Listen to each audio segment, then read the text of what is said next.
देता हूं कि आज फिर हम और आप लोग बैठ करके बातचीत कर रहे हैं।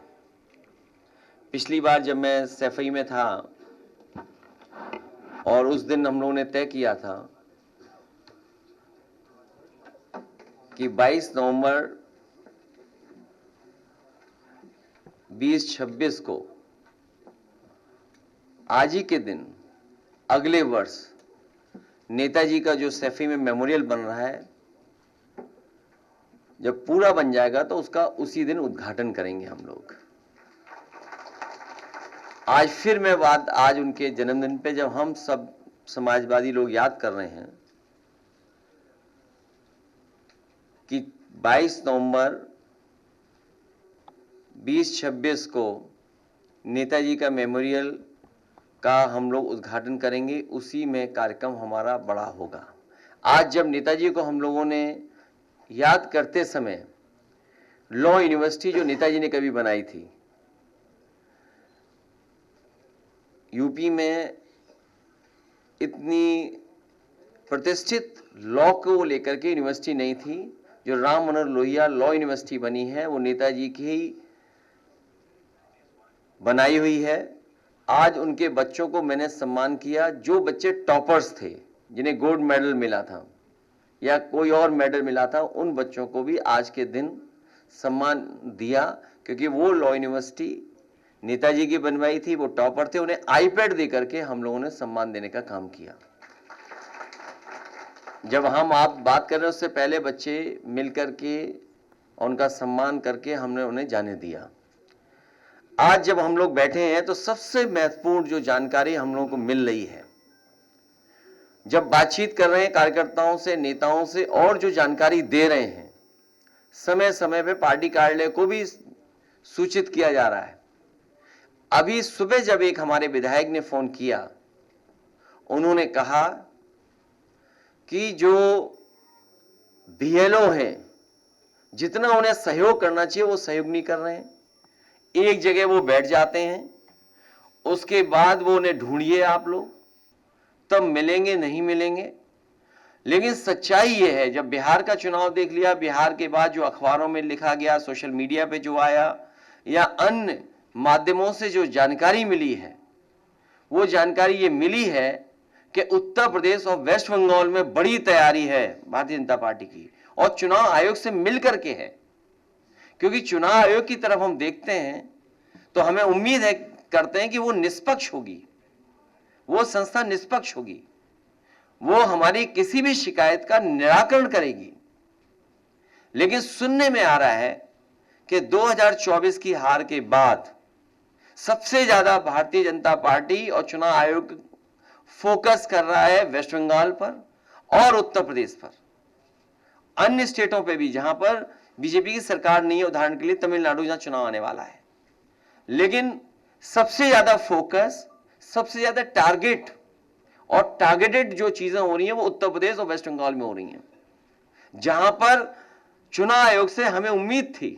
अगर आपको याद हो पत्रकार साथियों, कोई चीज ऐसी नहीं जो हम लोग कह रहे हो आउट ऑफ वे जाके कह रहे हो। जब बाई इलेक्शन हुआ तो हम लोगों ने चुनाव आयोग का रोल देखा है। बाई इलेक्शन उत्तर प्रदेश के जब हुए, रामपुर का पार्लियामेंट इलेक्शन हुआ, उस समय हम लोगों ने रोल इलेक्शन कमीशन का देखा है। तमाम शिकायतें की गई, लेकिन उन शिकायतों पर कोई कार्रवाई नहीं हुई। उसके बाद जब एसआईआर की बात आई तो उस समय हम लोगों ने वो सूची दी थी जिसमें 2022 में से पहले जिनका वोट था और 2022 में वोट नहीं डाल पाए थे, ऐसे बड़े पैमाने पर मतदाता जिनका नाम इधर उधर करके डिलीट कर दिया था जानबूझ करके, और जिसके कारण समाजवादी सरकार नहीं बन पाई 2022 में। हम लोगों ने आरोप लगाया था और एफिडेविट भी दिए थे इलेक्शन कमीशन पे। उस समय आपको याद होगा कई जिलाधिकारियों ने कुछ कुछ बातें कही, लेकिन जब पलट करके हम लोगों ने उनसे वो बातें तर्क रखे तो उनके पास भी कोई जवाब नहीं था। इसलिए जो तैयारी है, सबसे महत्वपूर्ण बात यह है कि भारतीय जनता पार्टी, उनकी सरकार, उनके अधिकारी और चुनाव आयोग मिलकर के ये तैयारी कर रहे हैं कि 2024 में जिन विधानसभाओं में समाजवादी पार्टी जीती है, इंडिया गठबंधन जीता है, उन विधानसभाओं में 50,000 से ज्यादा वोट काट दिया जाए एसआईआर के बहाने। यही यूपी में हो रहा है, यही वेस्ट बंगाल में तैयारी चल रही है। तो इसलिए हम लोग सावधान हैं। हम पॉलिटिकल लेवल पर, अपनी पार्टी के स्तर पर सभी कार्यकर्ताओं को आपके माध्यम से, अपने संगठन के लोगों को आपके माध्यम से ये अपील भी करते हैं कि पूरी जिम्मेदारी के साथ ये अपनी वोटर लिस्ट ठीक करें। जो वोट है, जो बनना चाहिए वो बनवाएं, बीएलओ से मिलकर के करें, और जहां कहीं नाकामी या जिस तरह की शिकायत मिले वो पार्टी कार्यालय तक जरूर पहुंचें। इधर जो शिकायतें मिली हैं, हम बड़े पैमाने पे शिकायतें हैं, मैं श्रीवास्तव जी जो ऑफिस में देख रहे हैं, मैं उनसे कहूंगा कि वो जरूर ब्रीफ करें। उससे पहले कोई एक अधिकारी है एसडीएम, उनकी रिकॉर्डिंग भी हमारे पास, कोई है रिकॉर्डिंग एसडीएम साहब वाली? एक एसडीएम साहब की रिकॉर्डिंग है, देखिए क्या कह रहे हैं, मतलब किस लेवल पे तैयारी है कन्नौज में। कन्नौज तो वो रहा है ना, हमारी राजधानी, देश की राजधानी रही है कन्नौज। सम्राट हर्षवर्धन महादानी, जिन्होंने कुंभ को आयोजन का शुरू किया था, तो जो सम्राट हर्षवर्धन की प्रतिमा हटा सकते हैं कुंभ स्थल से, वो बोट क्यों नहीं हटाएंगे? वो बोट हटाने में लगे हुए हैं, और कन्नौज भी टारगेट में आ गया है।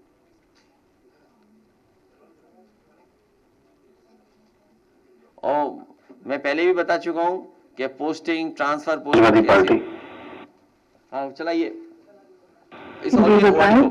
मैडम एक ये शिकायत आ रही है कुछ बूथों पे, जो एसआईआर फॉर्म है जिनका 2003 में नाम है, उनको भी सी कैटेगरी में फिट कर रहे हैं, अपलोड कर रहे हैं बीएलओ। इसके लिए हम आपसे भी मीटिंग भी करना चाह रहे थे ऑफिस में। तो दरअसल बात ये है, अगर आपके हो कोई और कार्यकर्ता वगैरह तो उनको पूछिएगा, उनको भी अगर ये डाउट है तो ऑफिस में आके मिले हैं, इलेक्शन ऑफिस में। इसमें दरअसल बात ये है कि जो मैपिंग होती है ना, मैपिंग 2003 और 2025 की, ये 2 इलेक्टोरल रूल्स है, एक 3 का एक 25 का। अब चुनाव आयोग की तरफ से कुछ जिले ऐसे हैं, 18 जिले, जिनकी 2003 और 2025 की मतदाता सूची की मैपिंग ऐप के ऊपर, जो कि चुनाव आयोग ने बनाई है, वो नहीं है। ठीक है। हमारा जनपद उन 18 जनपदों में से एक है। तो अब जैसे ही जो हम वो गणना प्रपत्र को फीड करते हैं ऐप के ऊपर, तो अब गणना प्रपत्र में तो 2003 का डाटा दिया हुआ है, तो हम उसको ए या बी कैटेगरी में डालेंगे। तो जैसे हम उसमें डालते हैं, अब वो बोलता है नो डाटा फाउंड। अच्छा, नो डाटा फाउंड डालता है तो उसका मतलब ये कि हम उसको भर ही नहीं सकते ए और बी में। तो अब गणना प्रपत्र में डिजिटाइज भी सारे कर लेंगे कि चुनाव आयोग का आदेश है कि आपको 4 दिसंबर तक 100% डिजिटाइजेशन करना है। तो इसका मतलब ये है कि हमें उसको किसी न किसी कैटेगरी में तो भरना पड़ेगा। तो हमने ये उससे चुनाव आयोग से पूछा कि इसको उसी कैटेगरी में भर के एक रजिस्टर में एंट्री कर लेते हैं, और उस रजिस्टर में एंट्री करके हमारे पास रिकॉर्ड दर्ज हो जाएगा कि ये वो वाले मतदाता हैं जिनका नाम 2003 में है, पर इनकी मैपिंग नहीं होने के कारण इनको सी कैटेगरी में दर्ज किया गया है, ताकि हमारे पास एक मैनुअल रिकॉर्ड रहेगा इस चीज का। तो अगर भविष्य में हम इसका नोटिस भी काटेंगे तो उसका नोटिस काटने की जरूरत नहीं पड़ेगी। हाँ, यही कंफ्यूजन था कि जब ड्राफ्ट रोल आ जाएगा उसके बाद जब आप नोटिस देंगे तो फिर इनको भी नोटिस जाएगा। हाँ, तो इसलिए हम उनकी एंट्री रजिस्टर के अंदर कर रहे हैं। रजिस्टर के अंदर एंट्री करने का मतलब है कि हम उसको उसके अंदर फीड करके रखेंगे, तो फिर भी नोटिस नहीं जाएगी। हाँ, नोटिस नहीं जाएगी, नोटिस नहीं जाएगी, क्योंकि अंदर को रजिस्टर में एंट्री कर ली ना उनकी। तो ये एक ऐसा कुछ आप आम पार्टी मीटिंग बुला के जिले पे कुछ ऐसा एक बार बता दें, थोड़ा कंफ्यूजन दूर हो जाए। हमने तहसील में तो बोला था अपनी एक मीटिंग बुलाई ली जाए, इतना कर लीजिए, कराते हैं इस चीज को। और जी ठीक है मैडम। ठीक है। तो एक तो इलेक्शन कमीशन पॉलिटिकल पार्टीज को एसओपी जारी कर दे कि कैसे क्या करना है। हालांकि नियम बनाए हैं, फॉर्म है, लेकिन फिर भी एक एसओपी जारी करें। और दूसरा, बीजेपी को पता है कि कब शादियां ज्यादा होती हैं, उसी समय ऐसा करा रहे हैं। इस समय वो है, सब बारातें शादियों में हैं। बताइए कितनी बारातें शादियां हैं, कार्ड हम देंगे, इतने कार्ड आते हैं हमें। और इसी समय जानबूझ के किया जिससे कि यूपी में वोट कट जाए। तो हमारी मांग ये है कि एसओपी के साथ साथ एसआईआर के लिए समय बढ़ाया जाए कि यूपी सबसे बड़ी स्टेट है, सबसे इंपॉर्टेंट स्टेट है, पॉलिटिकल इंपॉर्टेंट स्टेट है, और यही स्टेट है जो प्रधानमंत्री बनाता है, यही स्टेट है जहां प्रधानमंत्री जी हैं और अधिकारी किसी और के कंट्रोल में हैं। तो समझ लीजिए अधिकारी क्या करेंगे हमें। इसलिए हमारी मांग है कि एसआईआर का समय उत्तर प्रदेश में और बढ़ाया जाए। अभी चुनाव को समय है, बहुत दूर है चुनाव अभी, हालांकि दिन ज्यादा नहीं है। चैट जीपीटी पे पूछें तो दिन कितने हैं, कोई पूछ के बताया हमें, कोई पूछ के बता दो। 415 दिन, 414 हो गए या एक दिन चला गया। तो आप सोचिए सितंबर में प्रचार शुरू होगा तो दिन कितने बचे हैं। इसलिए हम चाहते हैं समय बढ़ाया जाए जिससे कि यहाँ की वोटर लिस्ट ठीक बनाई जा सके। और ये जो साजिश है कि हर विधानसभा में उत्तर प्रदेश में, वेस्ट बंगाल में 50,000 से ज्यादा वोट काटे जाए, इस साजिश को नाकाम करने के लिए समाजवादी पार्टी और हम सब लोग तैयार हैं और मेहनत करेंगे। और हमें उम्मीद है कि प्रेस के लोग भी हमारा सहयोग करेंगे। लोकतंत्र को बचाने के लिए, संविधान को बचाने के लिए, देश को और मजबूत बने इसका लोकतंत्र, उसके लिए आप भी हमारा सहयोग करें। श्रीवास्तव जी कुछ ब्रीफ करना चाहें? बहुत शॉर्ट में ब्रीफ करना है, बहुत शॉर्ट, यानी अपना लिख के दे दोगे तो हम समाधान कर सकते हैं।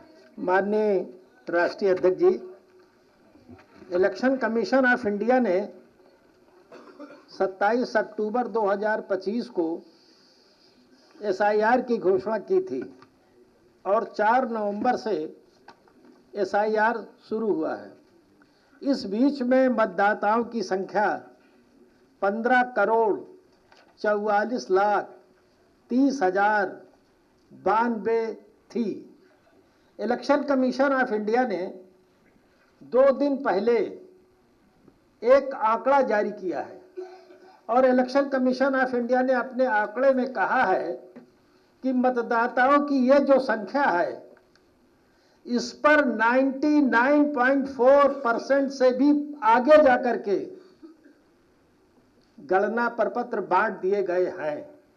और उन्होंने जो संख्या बताई है वो 15,36,29,570 लोगों को कहते हैं कि गणना प्रपत्र मिल गया है। इनसे पूछ लो मिला सबको, प्रेस ही बता दे। ग्राउंड लेवल पर तो आप 99.48% के बाहर वाले हो। ग्राउंड लेवल पर अगर हम इसको ठीक से और सरल समझना चाहें और सरल ढंग से, तो हर विधानसभा में सैकड़ों लोग ऐसे मिल जाएंगे जो कहेंगे कि हमें गणना प्रपत्र नहीं मिला है। विधानसभा के स्तर पर, जनपद स्तर पर हजारों लोग ऐसे मिलेंगे जो कहेंगे कि गणना प्रपत्र हमको नहीं मिला है। और उत्तर प्रदेश स्तर पर कई लाख मतदाता ऐसे मिलेंगे जो कहेंगे कि आज तक हमें गणना प्रपत्र नहीं मिला। ऐसी संख्या कई लाखों में है। इसलिए है कि जो बीएलओ हैं वो पिछड़े, अति पिछड़े मुस्लिम आबादी में नहीं जा रहे हैं और दलितों की आबादी में भी नहीं जा रहे।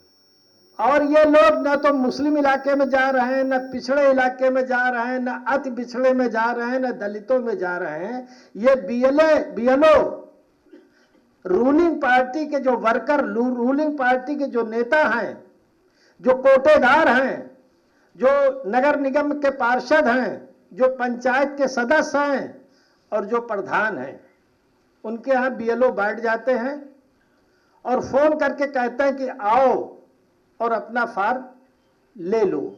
इलेक्शन कमीशन ऑफ इंडिया के स्पष्ट डायरेक्शन है कि बीएलओ घर घर जाएगा और 2 गणना प्रपत्र देगा, उसकी रिसीविंग लेगा, जब भर जाएगा तो उसको वापस लेगा। ये इलेक्शन कमीशन ऑफ इंडिया के डायरेक्शन है। लेकिन जब कोई मतदाता फोन करता है बीएलओ को कि आइए हमको फॉर्म दीजिए, तो बहुत से बीएलओ कह रहे हैं कि मैं आ नहीं सकता, व्हाट्सएप से आपको भेज सकता हूं। यह स्थिति ग्राउंड लेवल पर चल रही है और इसके साथ साथ देखिए, एक चीज ये जानना है कि बिहार में जब SIR शुरू हुआ था तो वहां मतदाताओं की संख्या 7,89,00,000 थी, और जब ड्राफ्ट रोल प्रकाशित हुआ तो उसमें 65 लाख लोगों के नाम ड्राफ्ट रोल में बिहार में कटे, और जिन 65 लाख लोगों के नाम कटे उनके नाम दोबारा जुड़ नहीं पाए, और जब मतदान हुआ तो ऐसे 65 लाख लोग वहां वोट नहीं डाल पाए। तो बिहार की संख्या 7,89,00,000 और हमारे यहाँ की संख्या 15,44,00,000 लगभग दूनी है। अगर हम इसके बिहार से तुलना करेंगे तो हमारे यहाँ उत्तर प्रदेश में 1.5 से 2 करोड़ मतदाताओं का नाम कट सकता है, और बिहार में जो नाम काटे गए 80% नाम RJD के काटे गए, और जो 20% थे उसमें CPI-ML और जन स्वराज पार्टी वगैरह वगैरह के नाम काटे गए, और ये जो नाम काटे गए उसमें एक भी आदमी वोट नहीं डाल पाया। कुछ गंभीर शिकायतें हैं, हम आपके बीच में रखना चाहते हैं। 76 अलीगढ़ विधानसभा में 2003 की मतदाता सूची नहीं है। माननीय राष्ट्रीय अध्यक्ष जी के निर्देश पर इसकी लिखित शिकायत इलेक्शन कमीशन ऑफ इंडिया से की गई, और आज 19-20 दिन बीत गए और आज तक 2003 की मतदाता सूची वहां पर उपलब्ध नहीं है।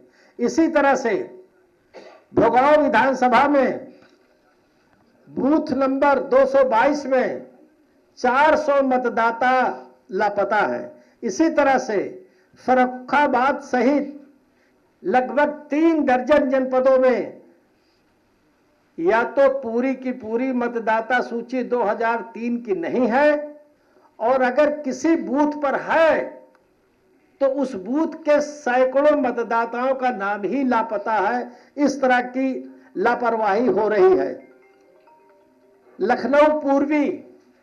लखनऊ पूर्वी का बूथ नंबर 103, बूथ नंबर 131 पर, ये दोनों पर एक ही मतदाता दोनों बूथों पर दिखाई दे रहे हैं। इससे लगभग 1100 मतदाता लापता हो गए हैं।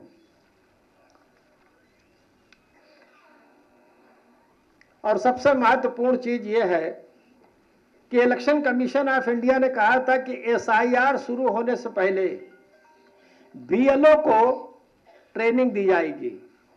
शिकायतें आ रही हैं कि तमाम ऐसी विधानसभाएं हैं जहां BLO को ट्रेनिंग ही नहीं दी गई, और जब BLO को ट्रेनिंग नहीं दी जाएगी तो वो पूरी प्रक्रिया को नहीं समझ पाएंगे और ये फार्म भी नहीं भर पा रहे हैं। इसी तरह से इलेक्शन कमीशन ऑफ इंडिया ने कहा है कि राजनीतिक दलों के जो बूथ लेवल एजेंट हैं, ERO BLA को भी ट्रेनिंग देगा, लेकिन उत्तर प्रदेश में कहीं भी राजनीतिक दलों के बूथ लेवल एजेंट को ट्रेनिंग नहीं दी गई। और सबसे महत्वपूर्ण बात है बिना तैयारी कि BLO पर काम का इतना प्रेशर है कि पश्चिम बंगाल में BLO ने आत्महत्या की, तमिलनाडु में BLO ने आत्महत्या की, राजस्थान में BLO ने आत्महत्या की, गुजरात में BLO ने आत्महत्या की, और केरल में जब BLO ने आत्महत्या की तो केरल राज्य के सभी BLO हड़ताल पर चले गए कि हम काम नहीं करेंगे। अब सबसे महत्वपूर्ण चीज ये है कि जो गणना प्रपत्र BLO बांट नहीं रहे हैं और DM ERO के प्रेशर पर टारगेट पूरा करना है, तो DM और ERO ने यह कहा कि गणना पत्र नहीं बांट पा रहे हो तो आपके हाथ में जो मोबाइल है, उस मोबाइल में जो ऐप है BLO ऐप, उससे फार्म डिस्ट्रीब्यूटेड को क्लिक करना शुरू करो और BLO फार्म बिना बांटे अपने मोबाइल ऐप से डिस्ट्रीब्यूटेड क्लिक करते चले गए और इलेक्शन कमीशन ऑफ इंडिया का डाटा पूरा होता गया कि फॉर्म सब डिस्ट्रीब्यूट हो गए। अब उनके सामने समस्या ये है कि बीएलओ के पास जो किट है उस किट में फॉर्म रखे हैं और बीएलओ ऐप से डिस्ट्रीब्यूटेड हो गया है। अब डीएम दबाव बना रहे हैं कि इसकी रिसीविंग, सबमिटेड और कलेक्शन की रिपोर्ट लगाइए। फिर डीएम और ईआरओ बीएलओ को ये समझा रहे हैं कि अच्छा एक काम ये करो कि जो गणना प्रपत्र है उसका जो ऊपर वाला कॉलम है उस ऊपर वाले कॉलम को फिल करिए और फिल करके डिजिटाइज कर दीजिए। तो इससे यह होगा कि मतदाता तक तो फॉर्म नहीं पहुंचा, मतदाता को पता ही नहीं चला और बीएलओ ने पहले कॉलम को भर के कोटा पूरा कर दिया। तो ऐसे मतदाता जिनको कि 2003 के कॉलम में जाकर के कॉलम भरना था और वो छूट गया, तो उनका नाम मतदाता सूची में 9 दिसंबर को तो आ जाएगा, लेकिन नोटिस चली जाएगी कि आपको कौन कौन से दस्तावेज देना है। ऐसी संख्या उत्तर प्रदेश में कई करोड़ हो जाएगी जिनको नोटिस चली जाएगी कि आपको 2003 के आधार पर दस्तावेज देना है। ये गड़बड़ी इलेक्शन कमीशन ऑफ इंडिया में हो रही है।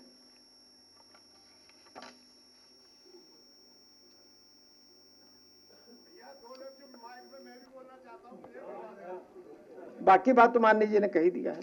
ठीक है, ने खास तैयारी नहीं की और जहां बीएलओ को ट्रेनिंग मिलनी चाहिए थी, बीएलओ को ट्रेनिंग भी नहीं मिली और फिर बीएलओ पे दबाव बनाया जा रहा है।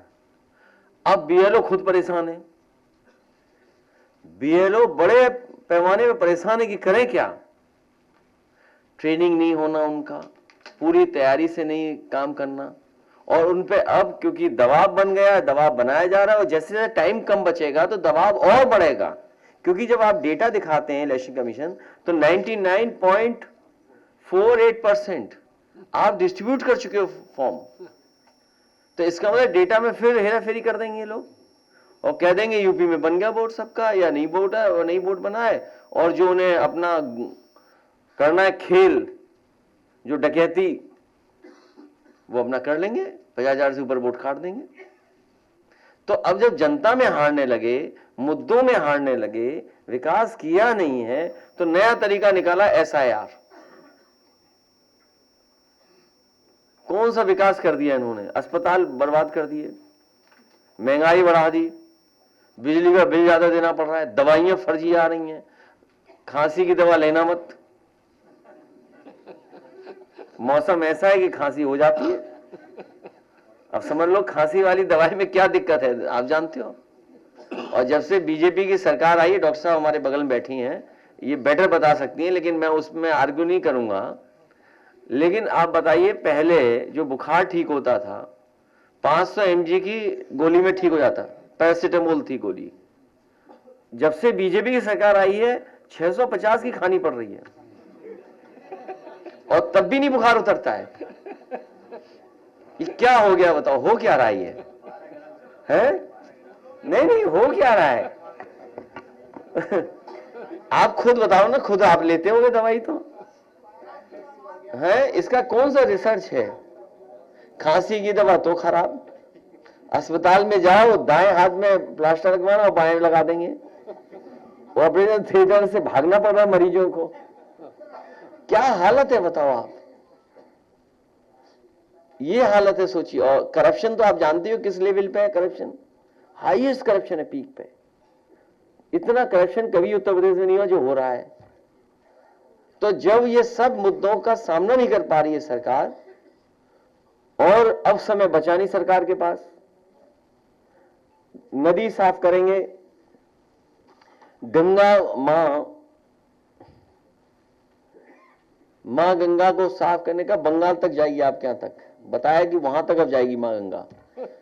तो बीजेपी वाले जाने कितना आगे का सोचते हैं। अब सोच रहे हैं 2047 में सब ठीक होगा। बहुत से लोग 2047 में रहेंगे ही नहीं, या फिर कई हजार साल पुरानी बातें करते हैं। पुरानी बातें, या पुरानी बात करेंगे ये लोग, या कोई आगे की बात करेंगे। प्रेजेंट की बात नहीं करेंगे। आज क्या है, यमुना गंदी, गंगा पूरी गंदी, और कह रहे बंगाल तक चली जाएगी गंगा बह करके। वो तो जानी है। तो इसलिए हर मुद्दे पे फेल हो गए हैं। डॉलर में तो गड़बड़ा गए हैं, ये विदेश नीति में तो फेल हो रहे हैं। आप घबरा गए दूसरे देशों से, तो कभी इस देश से संबंध बना रहे, कभी उससे बना रहे हैं। सब आपका लाभ उठा रहे हैं। जो फैसले लिए आपने, मान लीजिए टैरिफ लगने के बाद किसी को पैसा ही नहीं मिल रहा। कल जो बता रहे थे दाल मंडी वाले कि पैसा आ गया मुआवजे का, लेकिन निकाल नहीं सकते। इसी तरह कई पॉलिसी बना दी उन्होंने। टैरिफ के बाद जो संकट आया जो कारोबारियों पर, तो पैसे नहीं निकाल सकते। पैकेज दे दिए, पैसा नहीं निकाल सकते। ये नए तरह का चल रहा है कामकाज। इसलिए इन्होंने एक रास्ता अपना लिया एसआईआर से और झूठे प्रचार से।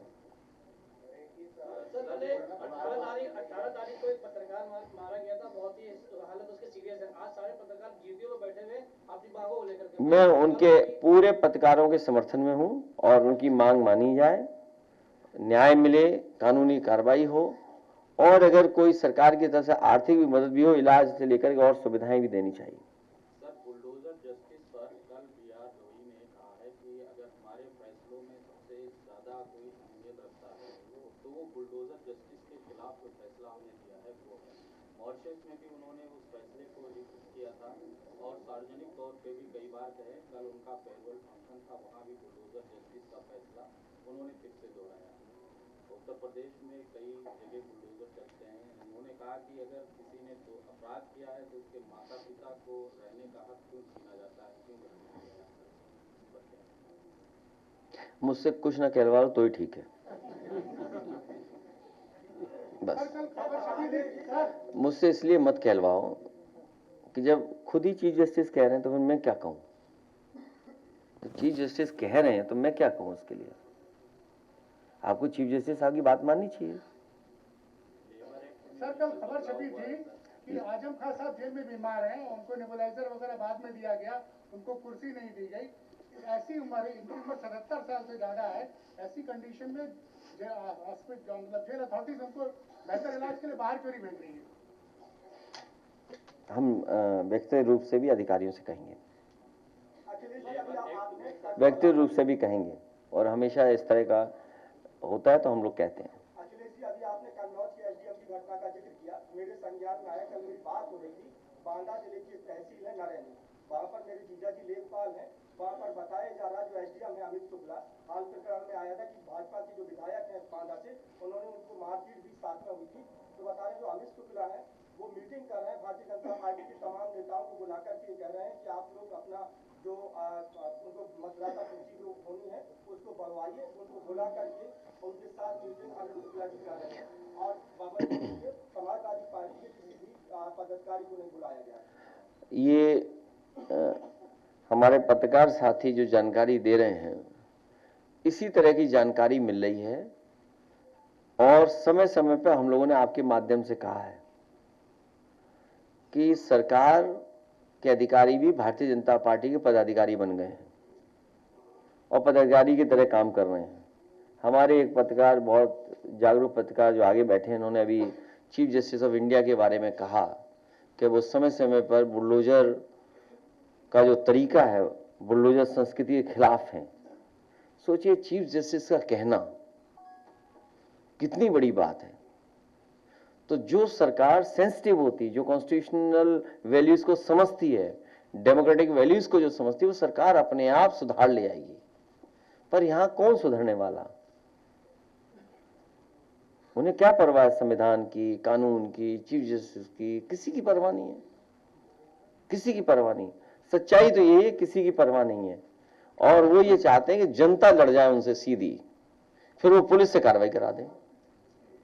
आप उनकी रणनीति समझिए। खुद गलत काम करते हैं। जब आप गलत काम का विरोध करोगे तो पुलिस से आप पे मुकदमे दर्ज करा देंगे। ये नया मॉडल है भारतीय जनता पार्टी का काम करने का।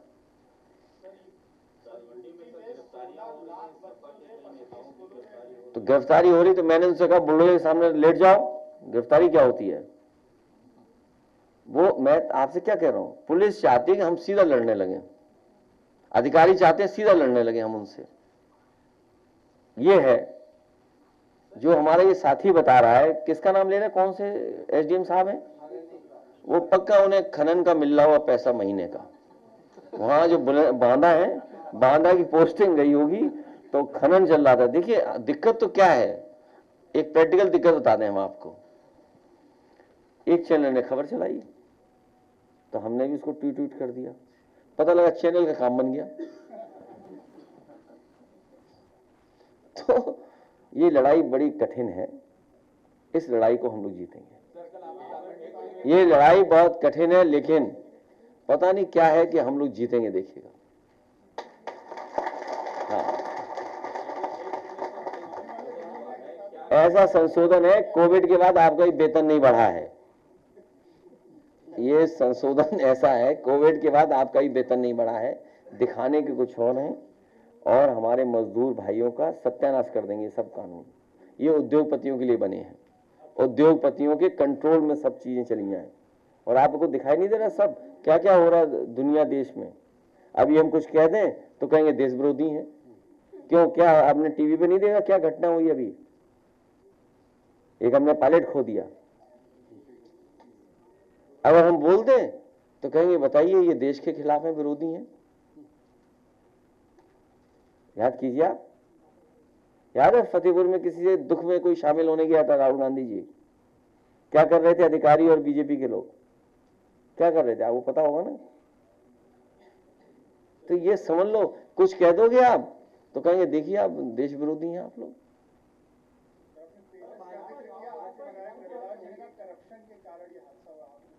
अब विधायक को हमारी ज्यादा जानकारी होगी, उन्हें तुम्ही ने बताया होगा, तुम भी लखनऊ रहते हो। रविदास जी से बात तो नहीं की थी तुमने?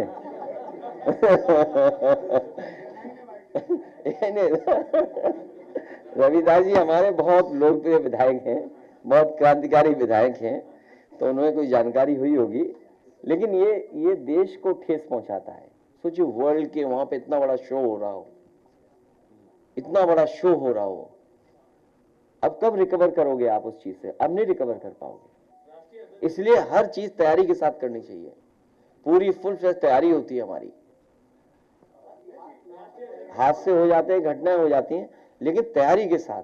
सोचिए हम कब रिकवर कर पाएंगे? ये जो घटना हुई है, पायलट तो कभी नहीं मिलेगा हमें वापस, बस वो उसके परिवार का दुख तो है ही है, देश का भी बहुत बड़ा नुकसान हुआ है।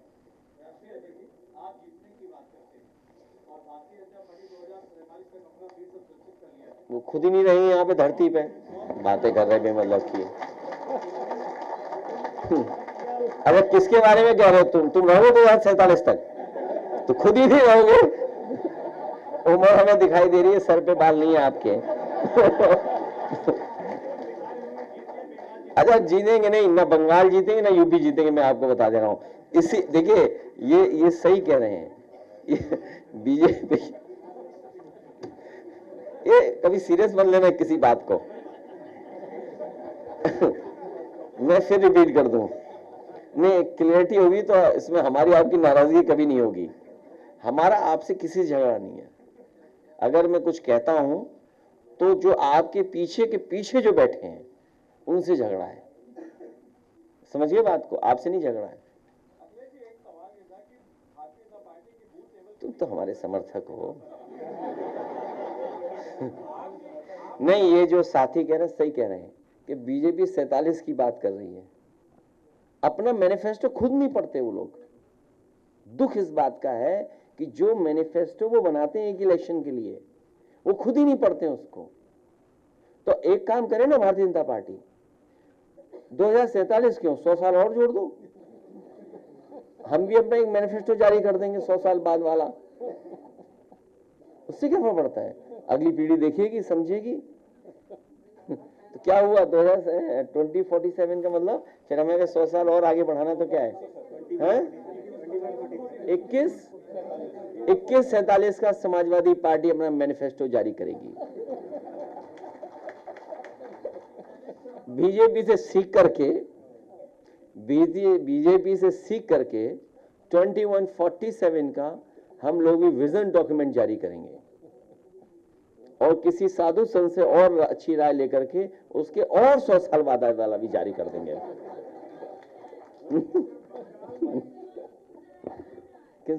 शांति रखो, तुम्हें बेमतलब में बैठा लिया हमने। ये टिकट मांगने आई हैं विधानसभा, बिल्कुल लखनऊ के पास ही है, वहां एसआईआर कराई जाएगी ना, टिकट नहीं मिलेगी। टिकट नहीं मिलेगी या लखनऊ में रहोगी तो टिकट नहीं मिल सकती।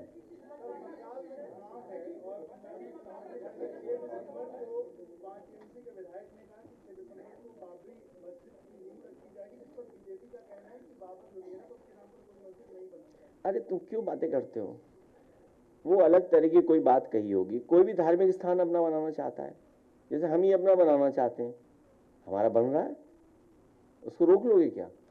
साजिश कहां से की? उधर दूर पहाड़ों से साजिश कराई।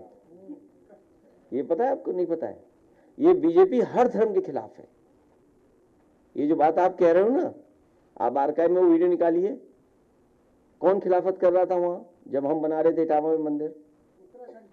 नहीं, लोग नहीं, उल्टी बातें मत किया करो। यहाँ के उत्तराखंड के लोग, एक लोग हो सकता है उत्तराखंड का है, एक हो सकता है। जब हम बना रहे थे, और मैं सच्चाई बता दूं, चलो ये बात हमारी, इनकी कोई सेटिंग नहीं थी ना, हमारे सेटिंग से आएंगे। जब केदारेश्वर में बना रहा था तो वहां से मेरे खिलाफ प्रेस कराई गई। ये प्रेस कराई गई कि ये मंदिर नहीं बनना चाहिए, और वहां के पुजारियों ने कहा हम प्रेस नहीं करेंगे। तो बीजेपी ने अपना कार्यकर्ता खड़ा किया वहां पे, फिर वहां के मुख्यमंत्री जी से कहलवाया गया। तो बीजेपी हर धर्म के खिलाफ है। बीजेपी चाहती जैसा वो कहे धर्म, बस ये अपना लीजिए आप, वो ये कहें वही मानिए आप, बस इतनी सी बात है। हम लोग आईपैड बांट रहे हैं, आईपैड आज बच्चों को दिया हम लोगों ने, एप्पल का आईपैड दिया। हम किसी कंपनी का ब्रांड की हम प्रचार नहीं कर रहे हैं, लेकिन मैंने ये कहा इस समाजवादी सरकार बनेगी तो कि जो नई पीढ़ी, नया जमाना जो एआई का आ गया, नई टेक्नोलॉजी आ गई, नई तरह की चीजें हो रही हैं, उससे जानकारी से जुड़ने के लिए अगर हमें कोई और भी चीजें देनी पड़ेंगी तो देने का काम करेंगे हम लोग। तो हम लोग आईपैड की बात कर रहे हैं। और नहीं जानते, कल देखा नहीं था आपने सरकार को कैसे सुन रहे थे, बहुत ध्यान से,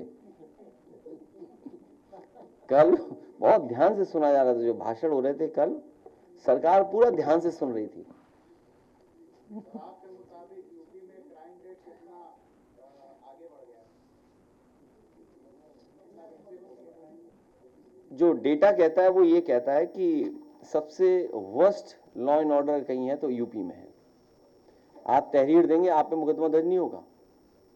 मतलब आप चाहेंगे अगर तो कहो, आपको परेशान करने के लिए आप पे मुकदमा दर्ज हो जाए। और कई एग्जाम्पल है, कई उदाहरण में दे सकता हूं। कल जो दाल मंडी वाले लोग आए थे वो बता रहे थे कि दबाव बनाया जा रहा हम पर, पुलिस हमें बुला करके दबाव बना रही है। एक तो उनसे मालिकों से डरा रही, मालिकों से बिकवा रही है जगह, फिर उन्हें भी डरा धमका रहे हैं। और कानपुर का तो एक बहुत सॉलिड एग्जाम्पल है आपके सामने, 100 से ज्यादा तहरीर दी जा चुकी हैं लेकिन एफआईआर दर्ज नहीं हुई। और क्या कर रहे हैं ये लोग? समाजवादी पार्टी का है तो झूठे ही। अभी एक हमारे विधायक, पूर्व विधायक पर, उन पर किसी से लिखवा दिया कि 32 हजार लूट लिए रुपए। क्या लगाया कोई? 32,000 रुपए। बताइए, उन्हीं का कर्मचारी कभी रहा और उसी से तहरीर दिलवा दी और पूरे एसएसपी वाले घर उठा लिए, घर के उठा लिया उन्होंने। ये हालत है। ये चाहते हैं कि पुलिस इसी से झगड़ा कर लो और एसएसपी से बात करिए, आईपीएस ऊपर से दबाव है हम पे।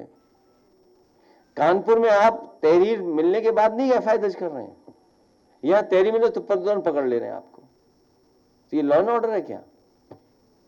इसीलिए इस बार जनता इनका हिसाब किताब करेगी, चुनाव आने दीजिए इस बार। नहीं 2027 नहीं, 2047। आज नेताजी के उसका, हाँ अच्छा पूछ लो। हाँ हाँ हाँ हाँ, ये भी जोड़ देंगे उन्हीं से, दोनों एक ही उम्र के हो। बताओ टोपी नहीं है तुम्हारी? ए खरीदो भाई टोपी, हमें बताना कहाँ मिलती है, हम मिलवाएंगे अभी। जी जी जी। नेताजी को संघर्ष के लिए जाना जाता है। समाजवादी संघर्ष के रास्ते से देश और समाज को जोड़ने का नया रास्ता ठीक है ठीक है। आपने इतनी बातें कही, आपने आज कौन सा ऐसा संदेश अपने कार्यकर्ताओं को दिया? ठीक है, समाजवादी इन समस्याओं को दूर करें। बहुत महत्वपूर्ण सवाल इन्होंने किया है। एक ही हम कार्यकर्ताओं को और साथियों से निवेदन कर रहे हैं, आज जब नेताजी को हम सब लोग मिलकर के याद कर रहे हैं, नई तरह की लड़ाई छिड़ी हुई है, नए तरह से इलेक्शन लड़े जा रहे हैं। भारतीय जनता पार्टी वो नहीं जो पहले थी, और भारतीय जनता पार्टी का हमें वो याद रखना चाहिए, कुछ साथियों ने सुना होगा, कुछ साथियों ने नहीं सुना होगा। हमें बहुत समझदारी से, बहुत तैयारी से, बहुत सूझबूझ से ये चुनाव लड़ना है, और भारतीय जनता पार्टी की वो बात याद रखनी है कि हमने कांटे से कांटा निकाल दिया। कुछ लोगों को याद होगा जब नेताजी को हटाने के लिए भारतीय जनता पार्टी ने, उनके नेताओं ने कहा कि हमने कांटे से कांटा निकाल दिया।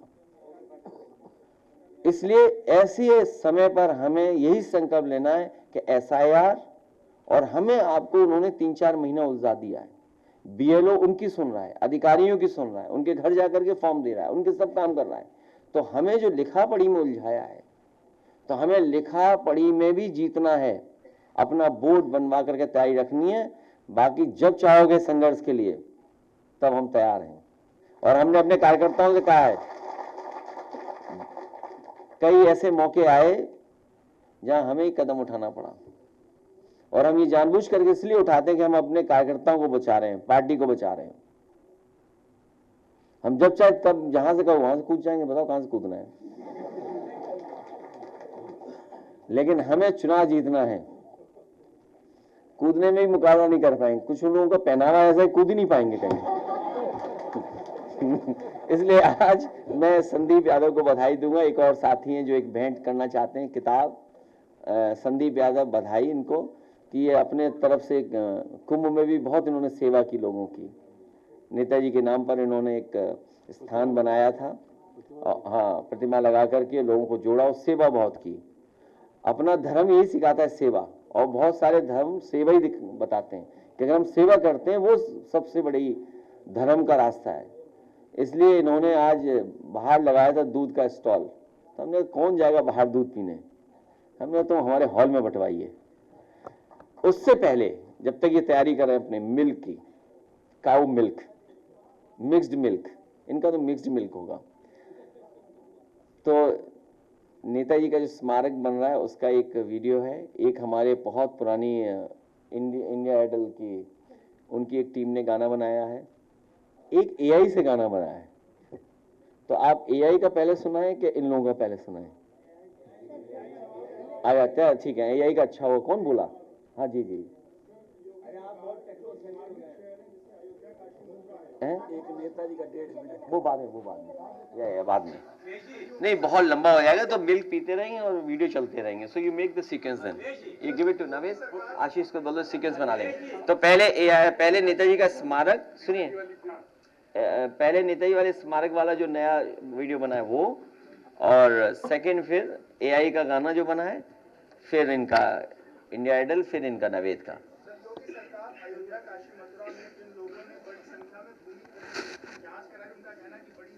सब बीजेपी वाले निकलेंगे। अरे इसमें क्या सोचना है यार, नहीं अगर देखिए एक मिनट, हाँ ये बड़ा इंपॉर्टेंट है। लो, हो सकता है मैं पॉलिटिकली रॉन्ग हूं, मैं तब ये बात कह रहा हूं जब मैं पॉलिटिकली रॉन्ग हूं, ठीक है, ये बात मैं तब कह रहा हूं पॉलिटिकली रॉन्ग हो सकता हूं मैं। ये झगड़ा इंजन का है, इसकी वजह से जांच हो रही बस। जो ये पूछ रहे हैं। अयोध्या में जमीनों की बता, ये पत्रकार साथी हमसे पूछ रहे हैं। हाँ, अयोध्या की बात कर रहा हूं मैं केवल। हमारे अगर पत्रकार साथी, चैनल भूल जाते तुम्हारा, एबीपी न्यूज, बहुत बधाई एबीपी न्यूज को, बड़ी हिम्मत करके सवाल पूछ रहे हैं। मुझे उम्मीद है कि एबीपी चैनल जिन रजिस्ट्रियों की जांच हो रही है उन सभी रजिस्ट्रियों को जारी करेंगे, और अगर ये जारी नहीं करते हैं तो मुझे लगेगा ये भी सरकार से मिल गए हैं। आए तो सीखना चाहिए, और वो कहावत ठीक है ना, गंगा गए तो गंगादास, जमुना गए तो जमुनादास। तो अगर एआई आ गया तो एआई पे बात करेंगे, चैट जीपीटी आई तो चैट जीपीटी से जानकारी कर लेंगे। चैट जीपीटी पे कुछ सवाल पूछ लो।